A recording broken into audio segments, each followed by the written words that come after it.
Welcome back to the Winner's Manual 2.0 with Coach President Tressel. And today we're going to have a conversation about handling critics. And I think nowadays, you'll hear some of the young folks bring up haters, so they kind of same thing. So we'll just say critics. How, in your experience, have you been able to learn to handle critics mentally? Because, let's say you're coaching at Ohio State or you're coaching at Youngstown State and you're not winning some games or you lost. I know at the higher level, you lose 2-3 games, they're already ready to fire you. They're ready to kick you out the door. What strategies or how have you been able to learn? How has that progressed? Can you think back to maybe when you weren't good at it on handling critics? I think the first thing that you have to do with handling critics is first assess, are they right? Sometimes we put our dukes up right off the bat because someone said something maybe negative toward your performance or your opinion or your bottom line or whatever. And I think the first thing you have to do is look in the mirror and say, is he right? Is she right? Yeah. That's... See if it's an opportunity to grow. Right. It's, again, you get your best ideas from outside. You really do. So whether it's from your players or your employees, from outside of your little world, input is so important. That's why you don't want to have that little circle drawn around you and no one's allowed to talk to you or no one's allowed to give their opinion, that you have nothing but people in your circle that is nodding their heads and agreeing with what you say, and then when they leave they don't. Or even the people from further out who maybe it's their interest in evaluating how you're doing, or maybe it's their job, like the journalist or media person. So I think the first thing is that self-reflection, having that willingness to do that. And then if indeed there is something where you say, you know what, probably right, then work on that. To me, that's the first thing. Second thing I would say to you would be, we used to always use the phrase, kill them with kindness. Who knows what's going on in their life? And who knows, what's got them feeling as if they need to denigrate someone else to feel better about themselves. Because really, a lot of times when you see someone who is, maybe a little bit out of line with their criticism, maybe spending more time criticizing than building up, that there's something going on in their lives, that they're not feeling good about who they are, and pray for them, kill them with kindness. But then at the end of the day, after you've evaluated yourself, saying, I have to ask, is that criticism warranted? I think, right now, just you having this conversation, I've already learned the difference between a critic and a hater.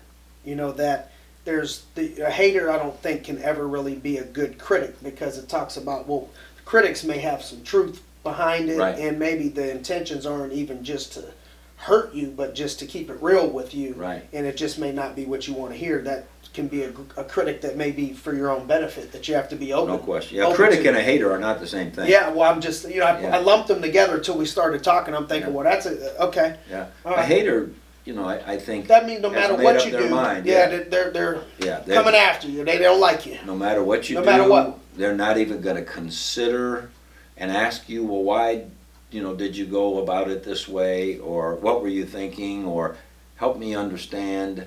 Have you ever had anybody like that? You don't have to name the person or people. Have you ever had people or that just, no matter what, they just kind of not ones didn't like you? Not ones that I spent time with on the media. You don't know. Yeah, the media, that you work with every day. Sometimes they write that zinging, article, and it gets a little personal, and you're like, man, I'd sit and talk with him all the time. He's a good guy, and whatever. I guess he's trying to drive his numbers up or whatever. Kind of write it off. The one you don't know, Probably the best hater one I ever got. We had just beat Marshall for the second time in a row in the national championship. And I got a FedEx. In fact, I still got it. It's in my basement. I've got a FedEx envelope. Now, that was back in 1993, so people didn't do FedEx that often back in 93. That was like a luxury, right? Yeah. And so I get this FedEx. I open it up. This is cool. And it was from Hawaii. I'm like, wow. So I zip it open, and I'm opening up, and it was a little piece of paper, and then I didn't really see what was in the bottom, and I read the paper, and man, this guy was a hater. He was, he was just killing me, and I'd never met him, and so forth. And then, he said, "You are a perfect a-hole." And then I looked in the FedEx thing, and there was a tube of Preparation H. and I'm like, man, there's nothing I can do to help me with him. But, you have to be willing to take criticism. You have to be willing to withstand hate. You have to try to, if you are going to have an ongoing relationship with someone and they're a critic or maybe even a hater, you're going to have to, maybe bring the situation down, in my mind, by killing them with kindness. Yep. But expending any emotional energy with all that you have to do on someone else's opinion rather than you trying to get better, I'm not sure is a good use of time. Now, we all do it because we all, you read that article and you're like mad, and someone's beating on you, constantly, but like in the scripture, it says, "Be angry, but do not sin." So don't go to that point. You're human. Someone, happens to have decided there's nothing you can do that's very good. You're allowed to be angry about that. You're allowed to be sensitive about that. You said you still have this letter? I still have that Preparation H. Why do you still have the letter? Just for someday when I write my book, and someone says, the chapter is on the haters, I'm gonna take a picture of the Preparation H and put it in there. Mm-hmm. Yep. Or I was saving it for today. I should go dig it out. We would have it live on Arias agencies. Yep. The Grind. I know if it was perm on there, that we would have need 4 of those bottles. We would have sent a big old buddy got there. So what? Perm is an OG though. He's on his way there. He's on his way there. He's on his way there. Yeah. I think once you start crossing 40, you start becoming eligible to send that be an OG application in. Yeah. To be approved by a gentleman like yourself. We when I know for me, I don't want to spend much time on me. I'd rather introduce people to the wisdom that I've been able to pull, from you. But I would say, I've had a couple experiences, not a lot, where I look and say, well, is this my wife, my mother, close friends, people close to me that really know me and care about me, giving me honest criticism, or is this person, no matter what, their just goal in life is to, and you'll see that hate coming from people that are, they're coming from sometimes other countries, and they're just, they're killing people, that they've never met before, and I think, for me, I had that experience, and I kept my letter too. I had some people outside of my agency, which we were together for this. I was kind of pulling some wisdom from you throughout this process, but really for the first time in my life, I've had people pop up as haters before, but never really to this magnitude, or have I ever felt this undeserving of it. Well, as you started moving up in the world and the ranks and all that stuff, what do they say? The higher you go, the more your rear end is exposed. Yep. And that's just the way it is. And it's, but to invest the time into allowing that to steal your time and steal your mind and so forth. And we have to know that people aren't always going to agree with what we do, and we have to know that everything we do isn't perfect. And so you have to move on with it, and But it's not easy, especially in this day and age. Gosh, now with social media, and they talk about young kids with the bullying on the social media and all that. I mean, the lessons learned in that, feeling good about yourself. Yeah. More than ever, I think people need to build themselves up to a point of stability mentally, spiritually, physically, exercising to stay healthy, because people have access now. I think what's become the game on social media, and I watch some of these people that are highly successful, way above, just people that have millions of people following everything that they do.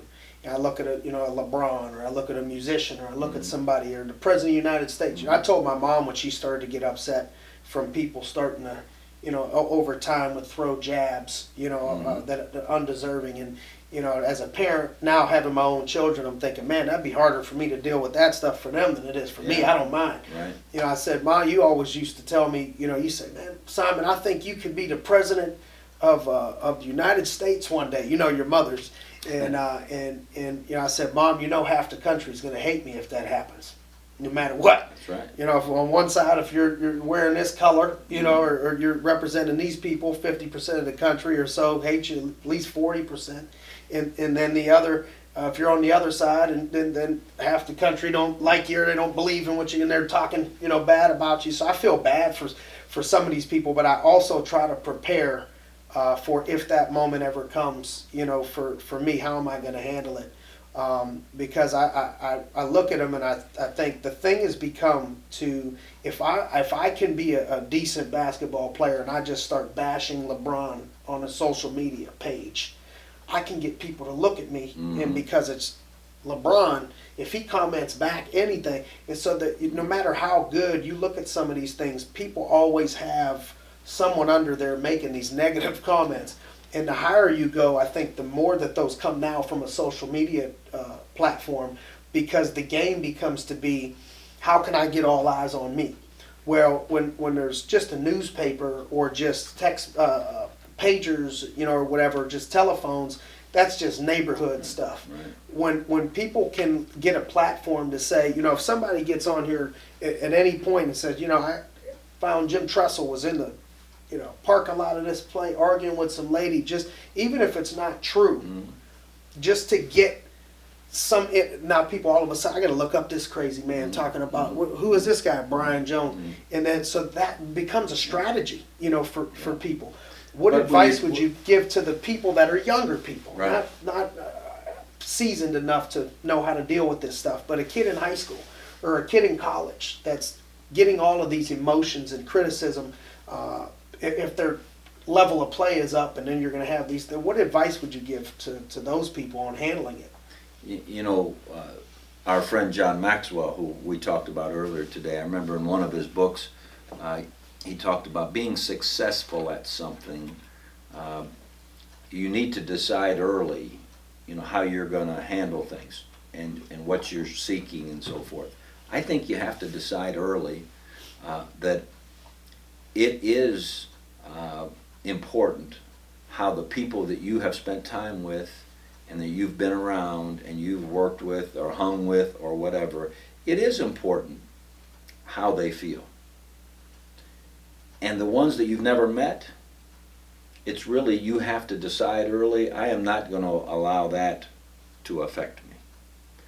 Just anytime anyone would say anything negatively about me and so forth and so on, if it was someone that I worked with, it would have really bothered me. One of my players, or a coach I was with, or maybe someone who I had spent a lot of time with.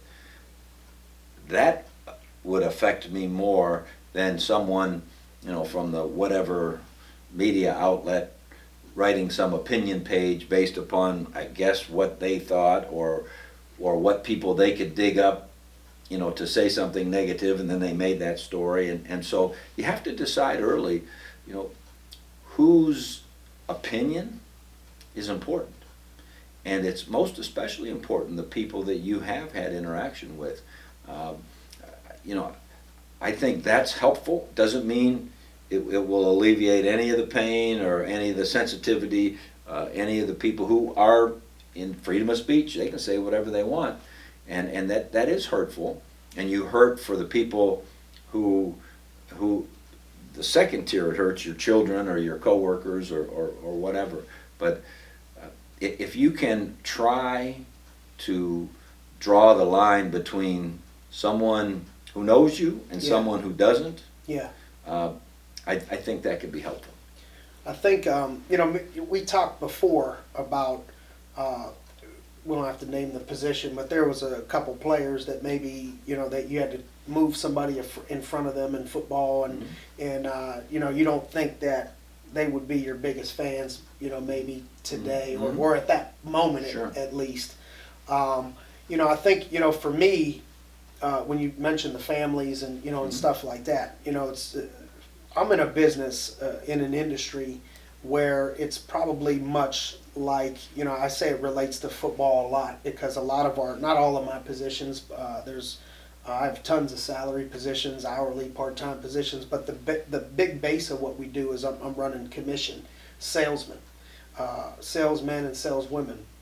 And the amount of lives that have been changed because I was taught early by Jim Surace, my mentor, who we're going to have a chance to meet, to try to make that. I watched him make that environment, that business, more than a business, but he used it as a way to fulfill his mission of helping people. And because you're on a stage or a platform, then the people are open to you just helping them, and he really just ends up trying to penetrate their life from the inside out. And so I've tried to model that, and I've watched a lot of young people and people that I've been blessed to coach that are older than me have a lot of success outside of business, not just financially, but just business, just success from the father that they've turned out to be. I look at the core group of leaders that have been with me for a long time, and I'm looking back, and I'm proud of them. They're not out there cheating on their spouse, and they're doing great things as parents, and I've watched them transform right before my eyes. Pull up with no experience and a little beater car, and now they're getting married in Italy and donating money to charities, and first person to back me if I need anything to buy bikes for kids or stuff like that. And I watched all the lives that have been impacted, and then because of the rate of turnover, anything that's hard to do is going to come with a rate of turnover, whether it's sports. I remember I received a scholarship to play in college football, and I would say 60% plus of the people that received a scholarship to play did not graduate playing the game of football with me as a fifth-year senior. And it was like mind-boggling, to me, how somebody they can pay for a lot of your education and still not want to play the game because of early morning running, or someone took your place, or maybe just temporarily they took your place and you have to earn it back, and they're all upset and disgruntled, and so they transfer, they leave, or whatever happens. And for me, in the as many people as I've seen successful, I try to not stop my mind from recruiting a kid. I use this example of a coach, maybe he has two running backs that are good, that he loves, cares about. Does it stop him from recruiting Maurice Claret coming out of high school? Because that person may come out and be the starting freshman running back, which is going to leave me with a couple people that I cared about and loved that sweat on this field. Maybe they're not the starter in the national championship game. That how hard that would be as a coach, because I know how much loyalty means to you. But you got to play the game to win and put the best available in there. And so because of that, you create some. So for me, I've had my own, family say, "Man, is it true?" What do you mean, is it true? It says there's some people that say that it's a scam. I'm like, oh man, I've been doing this for 14 years. I promise you, it ain't a scam. People get out and you start performing on straight commission. It's like sports. You don't get a chance to. In sports, you don't get a salary of plays. You earn the position. You earn your playing time. And in school, you get grades, A, B, C, D, E, F, based on how well that you do. And it just seems like more often than not, it's the players that don't play sometimes that say that the coach is no good, or think the coach is no good. Or it seems like sometimes the students that are getting the lower grades, or the often if I pick who don't like the teacher, it ends up being not Right. the A students. And if it is, that's when you really got a problem. If the people that are really at the core believe this about you, or if your A students or best players believe this about you, then you probably, but you know, I've had that come up, you know, Well, you know, before. that's why you go back to, we talked a little bit earlier about expectations, constant evaluation, everyone knowing how good we want to be. And so it's your responsibility if that running back comes in and can meet those expectations a little bit better on an evaluation standpoint, is evaluated as deserving more plays. You know, there's no such thing as inheriting playing time. I mean, it's just not the way it is. Now, I used to always tell my guys, seniority is an important thing if it's a tie. I coached 38 years, never saw a tie. Play, now it doesn't mean the other guy won't have impact, but I think when you have to make those difficult decisions and knowing that they're sensitive and they're personal and so forth, you know, one of three things is going to happen. The person's either going to realize where they need to get better and try to get the job back or more playing time or whatever it happens to be, or they're going to, you know, not understand it, you know, and just, you know, think you're wrong. And maybe the third one, they're going to feel as if you weren't fair. Every one of their family is going to feel like you weren't fair, and never again will you ever have their respect, because in their minds that wasn't the right thing and it was your fault. Have you ever had any of that? You know, I haven't got any letters from anyone, No letters, recently that said, you know, oh, by the way, but you know Timmy Terrell, the head coach at Hoban, former Ursuline great, and keeps winning. Four straight Yes. state championships. Yes, sir. He always teases me to this day that I made a mistake moving him from quarterback to tight end. You know, but we have fun with it and so forth. But you know, I think if they know you're trying, it goes back to that old phrase. It's not that hard to be fair, because evaluation, especially in your business, is black and white. Okay, so it's really not that hard to be fair. What's hard? To appear to be fair. To appear to be fair. To appear to be fair. And you have to work at it. Yep. Next one I'd ask you is in the transition of, you know, you went from Youngstown State to Ohio State, went on a run, and then there were some things that happened that caused you to no longer be the head football coach at the Ohio State University. In that transition, I know for a fact that you had some people that were hating on you. You had a lot of support, but you also had people that were media outlets, you know, talking bad about you. And then you talk about it affecting your family. So, you know, I know the relationship you have with your son and how you do the wood shop and that planned time with him, that's quality time. And your daughter that went to Boardman that I spoke to on the way up to the Hall of Fame.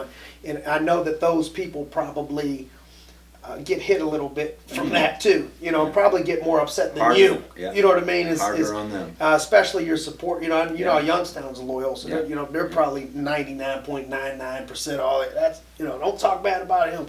But you have that moment where in that transition, you have some people that are talking negatively about you. How do you handle that as a person? Just using that example from you, Sure. so other people can relate to it. But how would a person handle that type of? Because that could cause a lot of people to really be emotionally down. And I'm sure you weren't, but I don't think you were that down.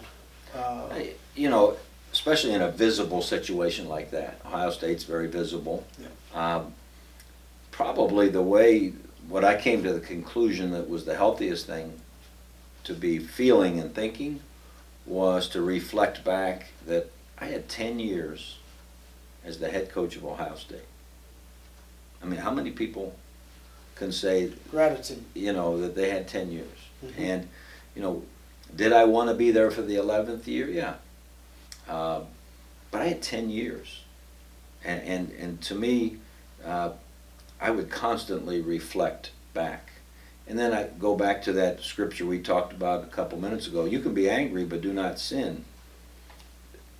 Any emotional energy that I would spend bemoaning what was fair, what was unfair, evaluating the critics, okay? Any emotional energy I would spend on that would preclude me from moving forward. And, there was no amount of angst or anger or anything else that was going to turn back the hands of time. So what are you going to do now? We used to, How do you handle what you can Yep. control? if you remember coming down the concourse at Stambaugh Stadium, Mhm. we had a big sign, and it said there, what are you going to do now? Which we wanted that coming off the field at any time to be the question. It's halftime and you're down by 10 points. What are you going to do now? It's halftime and you're up by 10 points. What are you going to do now? Practice is over and you got a test tomorrow. What are you going to do now? Practice is over and it's Thursday night and the OGs are out there, getting ready to go spend some time. What are you going to do now? Mm-hmm. So the same is true when you have those adverse moments, especially when the critics are involved, and it's forever, because regardless of how far removed it is, there's always a line in the story, whether we just got a $2 million gift at YSU for a engineering chair or whatever, if it happens to catch some acclaim, somewhere in there, former coach fired from Ohio State, that's part of the deal. So where are you going to invest your emotional energy? What are you going to focus on? Yeah. What you can control. Right. Yeah. Can't focus on what you can't control. Right. One of the pictures I use for this, explaining this to people, is the Michael Phelps is? The swimmer? Sure. Yeah. I'm not that much of an OG. Come on, man. Well, so they're swimming. Yeah. And he's swimming in when he won a bunch of gold medals in the Olympics. Yeah. One of his, what do they call them, meets, right? Swim meets. Mm-hmm. One of his meets, they caught a photo of whoever was in second place, and whoever was in second place when they were swimming, they caught him looking at Michael Phelps. Mm-hmm. And in the photo, it had Michael Phelps just focused. Right. And he won by a fraction. The racing and track and stuff, it's like it's never a long margin. No. It's fraction. So he wins, and I go back to saying, I think that sums it up. That the people that focus on either something bad happened and you're the person that you're looking at what you can't control instead of focusing on winning your race, playing your game, you start to move in a bad direction. We used to say that about in the course of a game. Every play that happens, there's a certain system we had in place. The minute the play ends, you evaluate your performance. Did I take the right angle? Did I do the whatever? You assess the situation. Is it 3rd and 8? Is it whatever? And you look to the sideline for the call because you got to be ready for the next play. And it's the same with life. You assess the situation. What could I have done better? In every particular thing that comes up, you can go back and say, what could I have done better? Okay, what's the situation? Now I got to get my focus on where I'm going. And that's what's great about the game of football, I think, that it teaches you. That's great about the game of golf. I don't play golf. Ellen plays all the time. She plays enough for both of us, okay? And you hit the ball, and if it's in the woods, okay, what did I do wrong? Okay, I let the whatever. Okay, what's the situation? Is there a tree in the way or whatever? And where's the flag? And if you spend any time bemoaning something that happened, whether the shot that already happened, it's over. We're here. How do we get out of here? The ball's here. And that's, and don't get tricked into spending, don't let the critics trick you in to constantly reliving that or getting you to emote about that. If you allow that, your progress is going to be further slowed. Mm-hmm. I think that's a big one for people, and I hope people really get that.